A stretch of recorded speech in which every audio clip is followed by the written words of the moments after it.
When is the last time you've seen someone or you yourself have used Momo?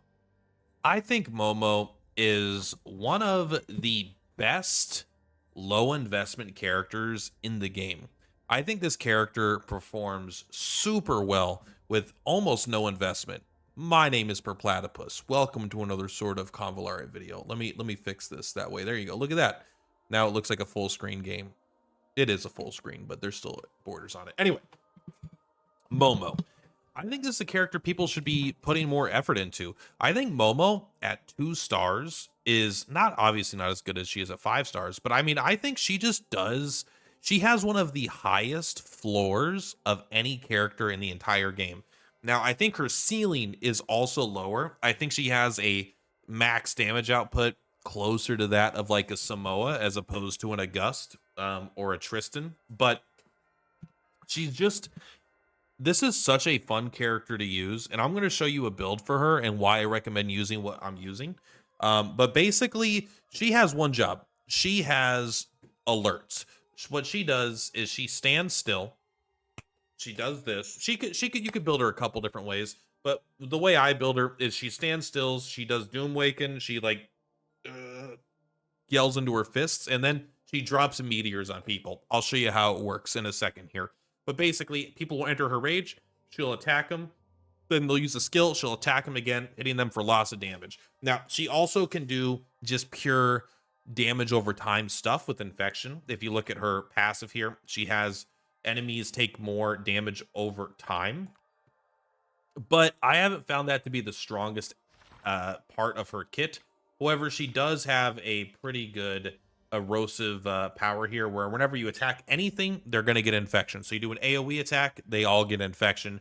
But when you do single target attacks, they get 2 stacks of infection.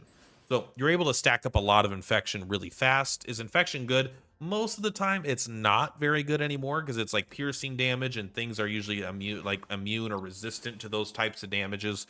But it is still good in general. It is extra damage. And it's not her main source of damage, at least not in the way I build her. So let's kind of quickly go through Momo. I think I've gone over Momo in the past, but I hadn't really used her that much. You know, like when you first use a character like a Tristan, you know, I just did a video on it. It's a lot of it is speculation going off kind of how I'm trying to figure it out. But I've used Momo a lot over a long period of time at this point. And so I think it's worth going back and touching some of these older characters, if you know what I mean. So let's kind of go over her trait. So why do I say 2 stars is pretty good? So at 1 star, within 3 tiles, they take more damage over time. At the end of her turn, she gains 2 stacks of repulsion barrier up to 5 stacks. Cooldown of 2 turns. So actually, if I'm being completely honest, you only need the 1 star. The 1 star version is fine enough. She's not going to be getting hit that much probably, but even if she does, like, I actually think the 1 star version of her is pretty darn good. Now, obviously when you get her better, you know, up to the max, she will basically get 2 stacks every single turn always instead of it having a cooldown. And at the start of battle, she gets 3, and they take 35% more damage over time. Like, it's all better, but really, she's not getting stats from this. At 1 star, I mean, she does get a little bit of stats on the repulsion barrier, but for the most part, I'm telling you, 1 star Momo is just good. She's solid. You don't need to feel like you need to invest stars in her. If you do want to invest, I would say 3 stars is plenty. That just gives you the 2 stacks of repulsion barrier every turn, and at that point, and you get 1, so you start with 3 right away, and then you're going to go up to 5 and use your skill. So I think level 3 star is reasonable, but I think level 1 star is more than fine. You can see I'm halfway to 3 star myself. I don't know how long ago that's been. So that's pretty good. Let's kind of go over her skills really quick to get an idea. So her very first skill, actually the one she starts with, I believe is this one here, Misfortune Erosion, 65% AoE to all enemies within a 3x4 area. Not very good damage, but it inflicts 2 stacks of infection. And it inflicts 2 stacks of infection, and on top of that, if you have the other ability to inflict infection, it'll do 3 stacks, right? So then when you have Doom Waken, we'll get to that in a second, the target immediately receives infection damage after being attacked, and half of the infection stacks are removed. So she is one character before she hits the max rank, or rank 10. rank 11, she's one character. And then from rank 1 to 10, she's a different character. So when you're starting, this is going to be her bread, her butter, her biscuit. This is the whole thing, right? You're putting a bunch of stacks of infection on AoEs, and then you're kind of walking around using your barrier, trying to get inflection on stuff.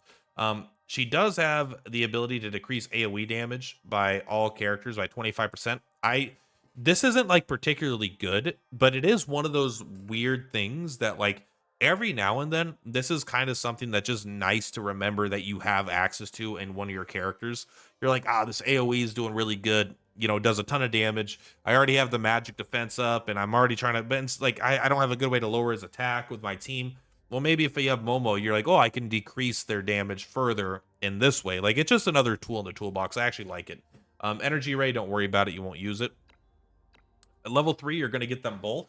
But repulsion application is optional, but it's insane.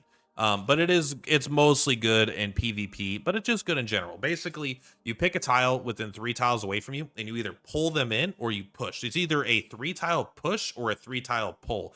And it is 2 tiles, like it's a 2-tile push, a 2-tile pull. The pull is deceptively, in PvP, you've seen it. It's very hard to play around. And between the pushes and the pulls, it can be very difficult. But this just allows you to do some pretty easy damage without much effort. Lets you position things, knock things off, get them closer for your allies. You know, you're still going to debuff them a little bit, and you're going to be doing the infection. It's a pretty reasonable attack. But you're only doing the infection if you have the erosive power, which is, I would say it's pretty core to her kit. I would say it's something you really don't want to not use. You kind of always want this. Increased damage by 10%. Flat out, that's already just good. 10% increased damage.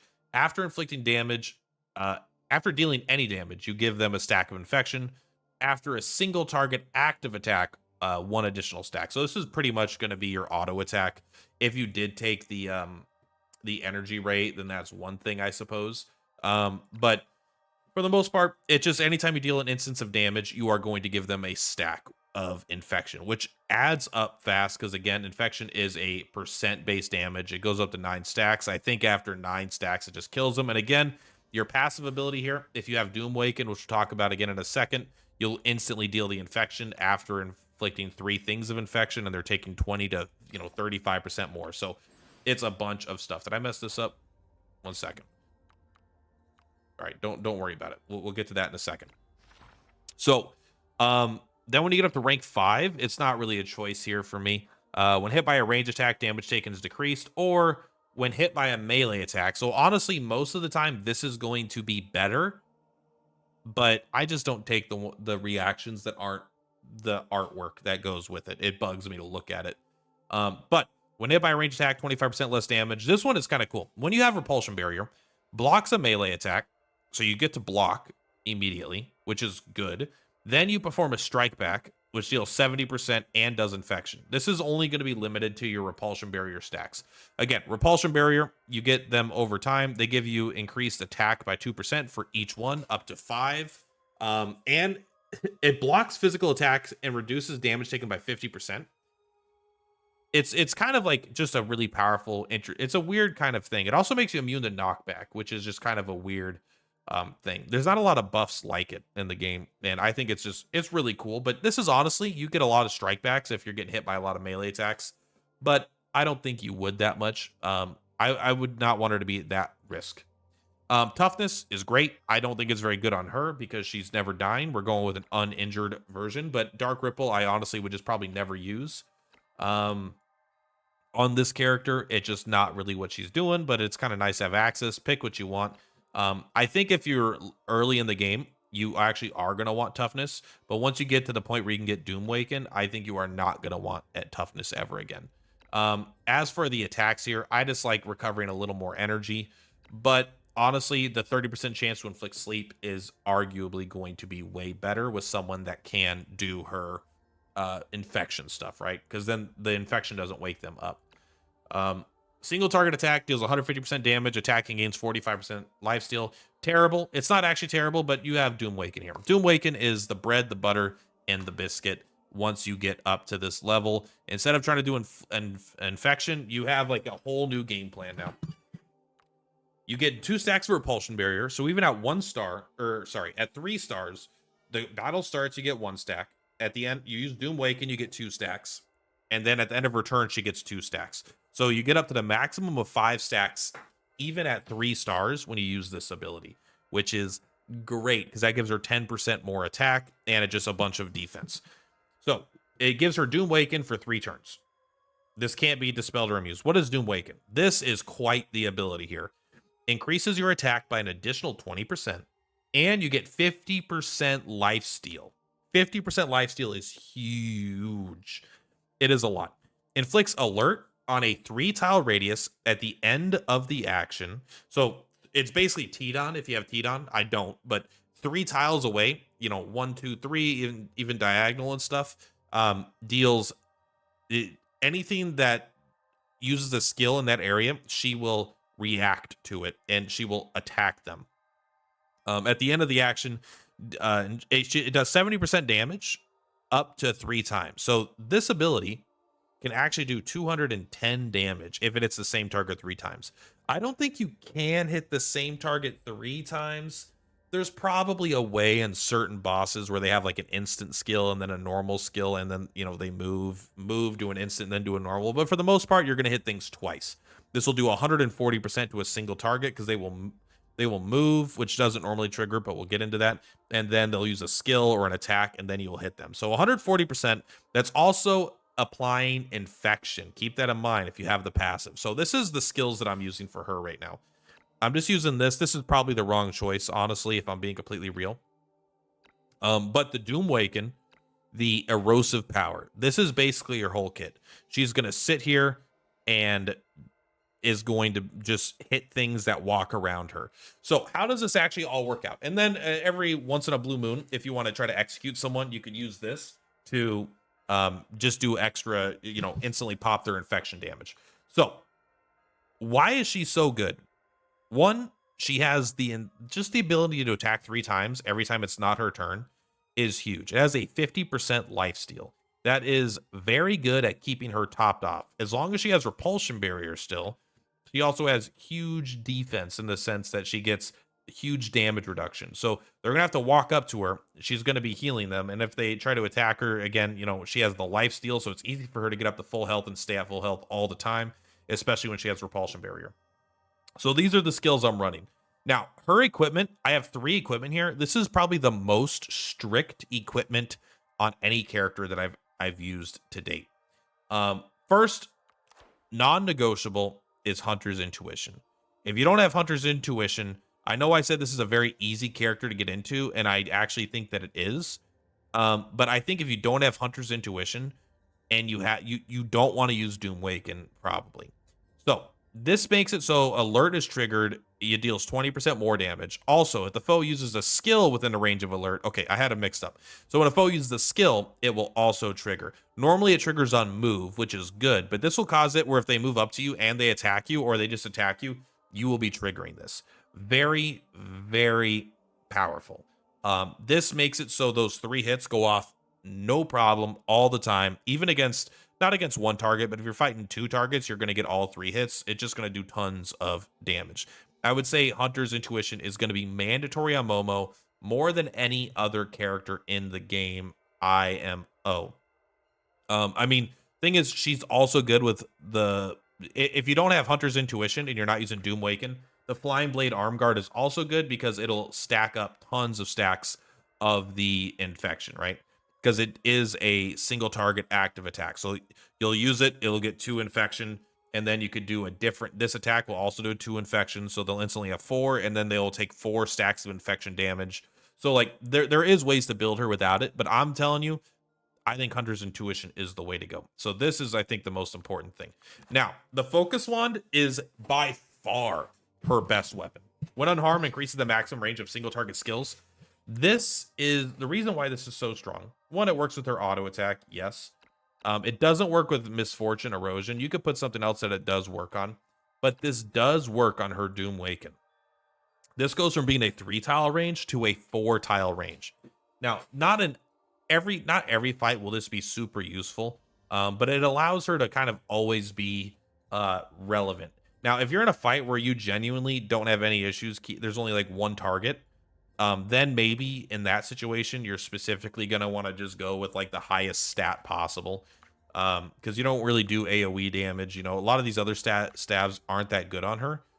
So I'd probably use a Starry Nights at that point, Heritage at that point. But I think the Focus Wand is good because also it just increases your magic attack when launching single target attacks, which is the big thing.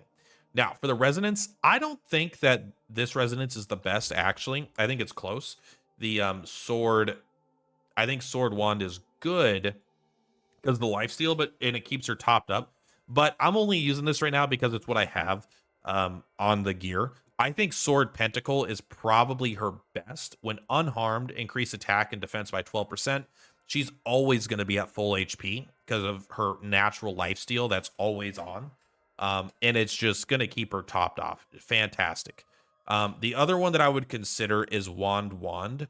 I haven't done this one myself, but base it being a strike back or like, you know, assisting attack skill, basic attack. I assume that every time she uses those 3, she's going to get level 2 buffs. So she could just very easily get every single level 2 buff in the game over a couple turns.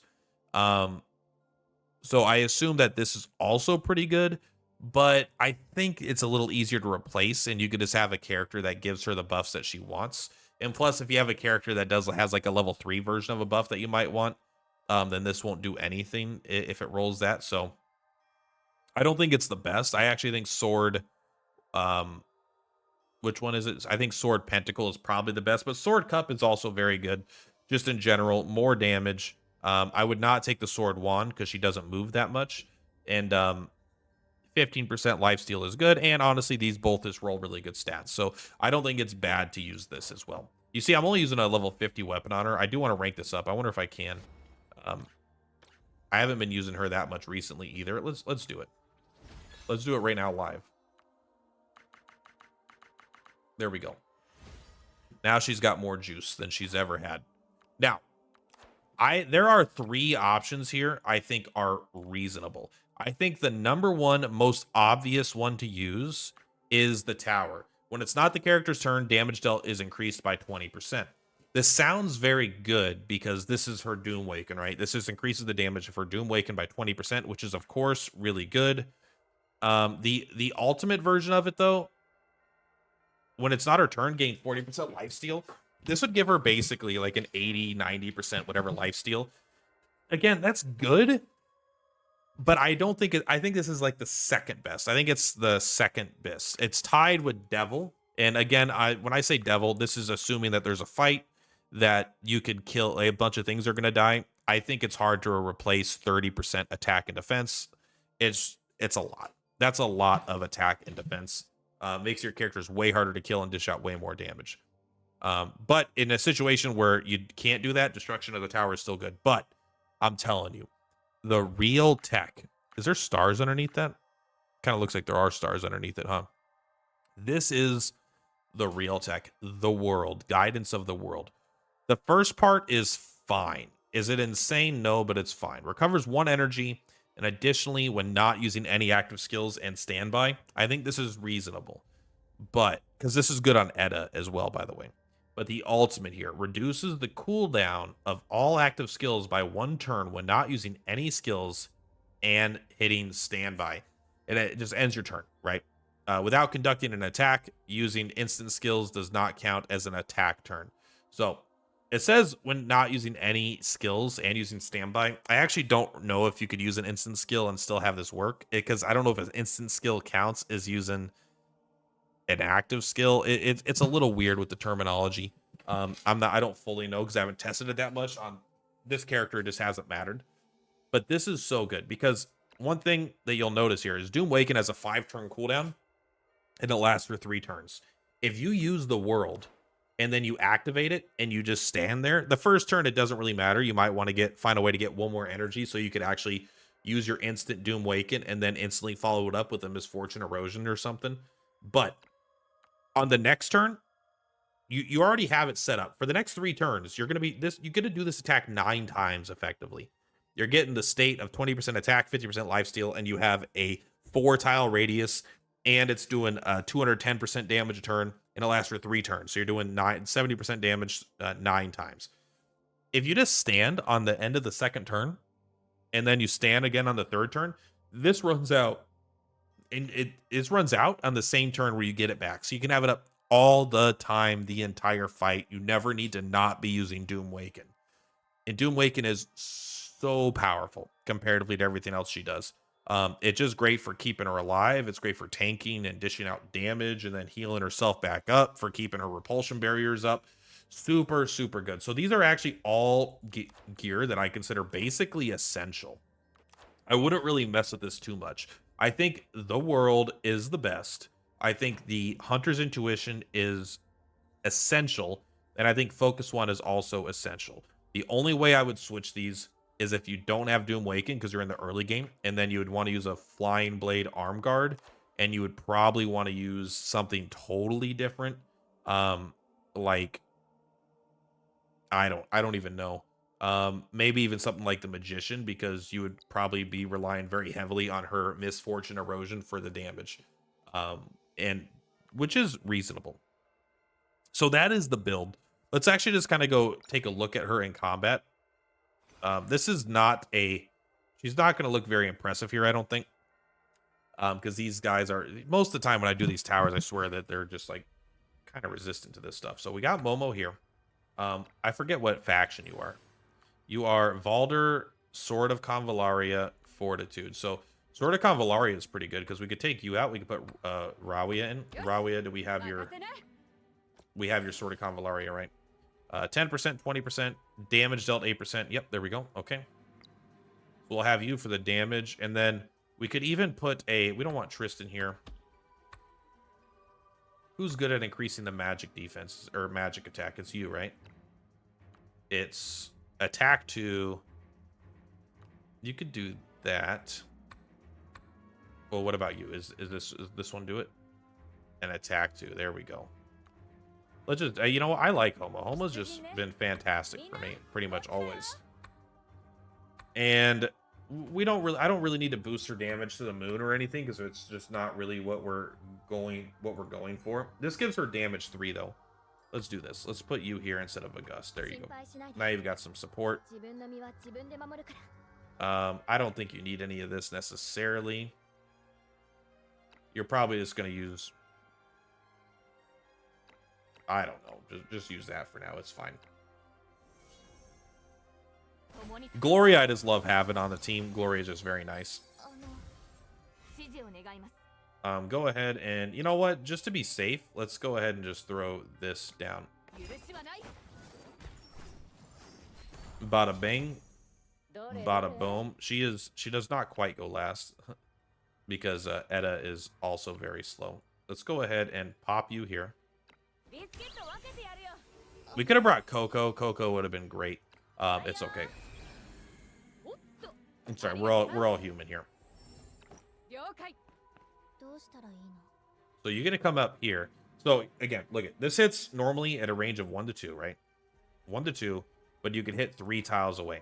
And if we use our Doom Waken, the 4 tiles will actually make it way harder for range characters to get her as well.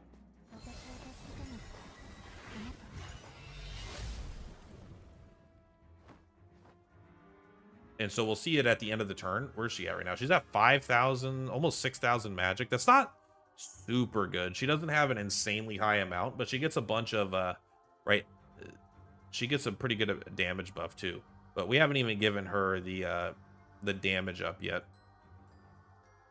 But still, also, I do need to work on her. There's no doubt about that. So if you take a look here, look at this. 4 tiles away. 1, 2, 3, 4. Let's go. So can you move you forward? No, but we could put you here, right? Oh, does that... I think that might do the... I'm actually not going to do that because I think that messes with our cooldowns, which I specifically don't want to do, right? Is this one does the cooldowns, it reduces it by 1 turn. Yeah, I don't want to mess with that. No offense. So you're going to come over here, you're going to do this just to decrease their defense when they try to walk near you. And then yeah, go ahead and give her, this is damage 3. This character, I love Edda, man. Edda's my favorite support. She also even follow-up attacks all the time. With Whale Hunter, she's really good too. All right, let's let them come for us. So boom, when they move into the tile. And so if you look here, it was at 5 turns last turn, and now it's at 4 turns, right? But if we do nothing, if we just do, I don't know, just do something like, just do something like this, right? And then you're gonna come stand here. So he moves, he gets attacked. He couldn't move far enough to attack a second time. We're being too good here. But they do take that infection damage at the end of their turn as well. So let's go ahead and wait one more turn. So now if we look, so that was attack number 2. So good with that. Now it's down to 2 turns, right? We got the 2-turn cooldown. So we could always do something like this, right? Because she's just good at doing AoE. But she has another, she has her thing ready to go, right? So does this last until the end of the turn? This lasts for 2 turns. Go ahead and, you know what? If you stand by now, I'm hoping that, so watch this. We've only been hitting each target 1 time right now, but she can hit targets multiple times. There's a bit too much here to actually do it, I feel like, but let's go ahead and give her, oh, you can only do it on yourself? Oh, that's lame. Here's what we're gonna do. We're gonna put that up there. Etta is so good. I did I ran out of attacks because I got attacked by everything here. Right now she is doing it alone, right? Give her a break. Give her a break. But look at all the infection on everything, right? Like, that's pretty sick. But now she's gonna be able to Doom Waken. And what's really great is if you have that 1 more energy, it is actually super good because you could Doom Waken and use your other skill in the same turn. I just want to see this go off. So now again, look at, even though it's a 5-turn cooldown, she has it up 24/7. So there she goes. She now has her 50% again. And she can move up here. And now if I would have had Coco or any other way, right? She could use this ability. Boom. We're not at full health, but now we are. I think she is kind of weak right now, like stat-wise. Boom. Yeah, she needs a little more stats. But you can see the idea here, right? She's able to sit there and kind of tank and just keep healing herself up to full. I don't even know what the debuffs on the stage are. I didn't even bother looking at them. So I am kind of curious. If we go back here and we quit, I'm not too concerned about beating this. I just kind of wanted to show you Momo is such a self-sufficient, powerful character. Reduces damage taken by 60% and grants knockback immunity. This effect cannot be dispelled and is removed upon taking damage. Oh, look at that. We countered. And prevents the use of assisting cover. Got it. Okay, so actually, you know what? That wasn't too bad, but the 60% definitely was noticeable there. Let's go back to the characters. Let's go back to Momo. You can see she's kind of down here at 2 stars. Still got to get a little more power on her for sure. I think I want to min-max these a bit more. Like, these are only rolling 2 stats instead of 3 stats. But also, I do want to get her up to her 3 stars. But yeah, that is Momo. I think it's a character that you should be using more. She's just like a self-sufficient powerhouse, honestly. And you should give her some candy if you have it. I'm not going to, actually. We're gonna go over here. I will give her candy soon, just not next. We're gonna come over here and we're gonna do this. Ooh woo. I'm a Simona fanboy. All right, she's my favorite character. Her and Auguste are my favorite characters, and so is Momo, honestly. No, I'm kidding. Momo's not, but I do like Momo a lot. But anyway, that's all for this one, guys. Thank you very much. Purplatypus is Purplatypus. I'll see you on the flip-flops. Bye! On the rise, watch the views go.